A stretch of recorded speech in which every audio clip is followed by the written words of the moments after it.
అదే ఒకసారి గతంలో మా ప్రభుత్వ హయాంలో ఒకసారి పాలనను గుర్తు తెచ్చుకుంటే ఇలాంటి పరిస్థితులు ఇలాంటి సందర్భాలలో వైఎస్ఆర్సీపీ ప్రభుత్వ హయాంలో గతంలో అప్పట్లో అరటి చీనీ రైతుల కోసం ఏకంగా ప్రత్యేక రైళ్లు నడిపాం. అనంతపురం నుంచి ఢిల్లీకి, తాడిపత్రి నుంచి ముంబైకి, నంద్యాల కర్నూలు నుంచి గజియాబాద్కు, లక్నోకు ప్రత్యేక రైళ్లు నడిచినాయి.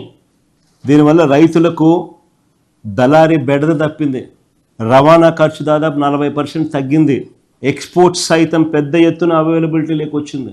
మా ప్రభుత్వం రాకమునుపు అరటి ఎక్స్పోర్ట్స్ 23,000 టన్స్ ఉంటే మా ప్రభుత్వం 23-24కి వచ్చేసరికి 3 లక్షల టన్నుల ఎక్స్పోర్ట్స్ అరటి.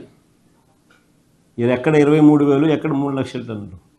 ఎక్స్పోర్ట్స్ సైతం పెద్ద ఎత్తున అవైలబిలిటీలోకి తీసుకొచ్చినాం. రైతులకు అదనంగా 20-40% రేట్లు పెరిగాయి. మరి ఈ ప్రభుత్వం ఏం చేస్తూ ఉందని అడుగుతా ఉన్నా. చంద్రబాబు నాయుడు అనే వ్యక్తి ఏం చేస్తూ ఉన్నాడని అడుగుతా ఉన్నా. నిద్రపోతున్నాడా?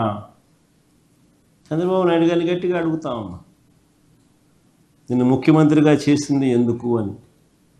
గాడిదలు గాయడానికా నిన్న ముఖ్యమంత్రిగా చేసింది అని అడుగుతా ఉన్నా. కాదు కదా, గాడిదలు కాయడానికి కాదు కదా, పట్టించుకోవాలి కదా రైతులను.